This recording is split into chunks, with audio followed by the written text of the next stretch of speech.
Hello everyone, thanks for joining me. In this video, I want to talk just a little bit about a very holistic view of our health versus a more reductionist view. In my opinion, this topic, really understanding and thinking about our health holistically, is crucial for us to be able to age well and feel great. So it's commonplace in society today, and certainly in our healthcare system, to look at individual ailments, individual health problems, whatever they may be, and even diseases as separate issues. And of course, to treat them as separate issues or different ailments that all require a different solution.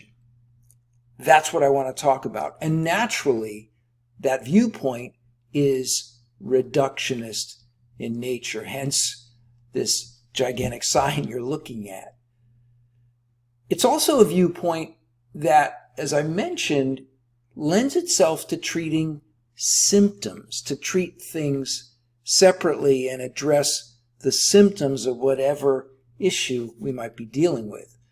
If you think about it, that's a good thing for companies, both large and small, who make the products or cures to solve every one of those unique issues.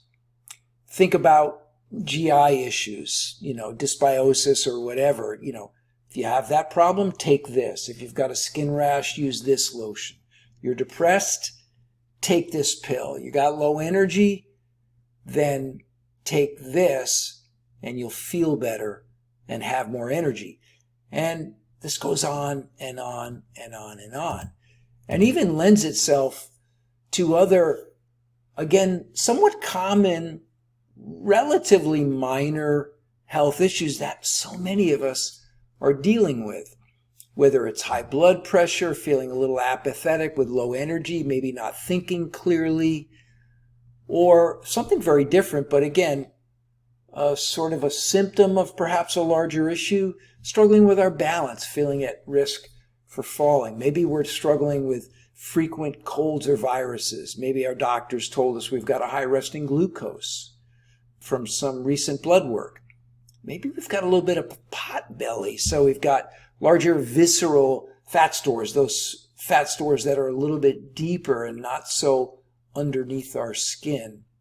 Maybe it's joint pain, a little bit of overweight, whatever it may be. These are the minor, relatively minor, but chronic issues that are frustrating for all of us because they make our lives worse, and they, in some instances, can end up turning into or manifesting in larger issues, right? And those larger issues you can see here, heart disease, stroke, Alzheimer's and other dementia, cancer, type 2 diabetes, and so forth and so on.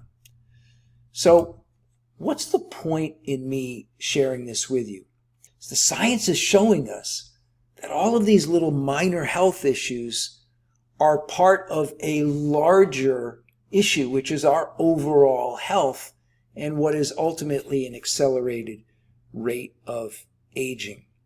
And more specifically, what all of these health issues point to is a metabolic link. There's a metabolic link to all of these issues, small and large. So when you hear metabolic syndrome or you hear dysfunctional metabolism, you tend to think perhaps diabetes or prediabetes or something related specifically to glucose metabolism or fat metabolism. But what I'm here to share with you is science is showing us that all of the health issues, large and small, that we may be struggling with, that may end up being the things that end our life too soon and that suck the joy out of life, cause us to be on more prescription medications and have more doctor's visits. All of these things have a central linchpin in that linchpin is our metabolism.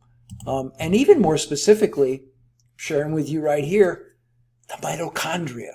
These are these little organelles inside our cells. And these little bad boys have their own DNA, which is separate from our nuclear DNA. Mitochondria are typically thought of as the powerhouse of the cell where energy is created, ATP is created, combining oxygen and food or nutrients.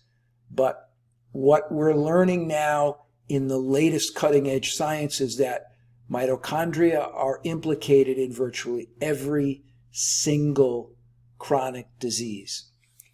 So, how do we take care of our mitochondria? What to do? Well, it's not going to come as a shock that exercise and eating less often are the two things that we can do to best take care of our mitochondria. And when I say exercise, I'm talking both cardiovascular exercise and resistance training. Both have a dramatic and positive effect on mitochondrial health. Secondary to that is to maintain a healthy gut microbiome. And how do we do that? By reducing our consumption of processed industrialized food. So again, we can look at all of these separate health issues, whether it's a rash or low energy or GI issues or our eyesight or hearing, whatever, all of these things that we associate with aging, sort of, these things that we think are common, they all have a central linchpin, and that is metabolic dysfunction. This is what the science is telling us. This is what we're learning. The way to take care of it, start by including a little bit of exercise into your routine. If you haven't exercised before, start with a little bit more than nothing at all, as I say in my book. And the other is eat less often, whatever you want to call it, intermittent fasting, time-restricted eating. The bottom line is have windows of time when you're not eating. Eat less often. If you can do that, you'll improve the health of your mitochondria and you'll see your overall health improve and all of these individual symptomatic type ailments or illnesses be reduced, and you'll age better and you'll feel better. More to come on this important topic.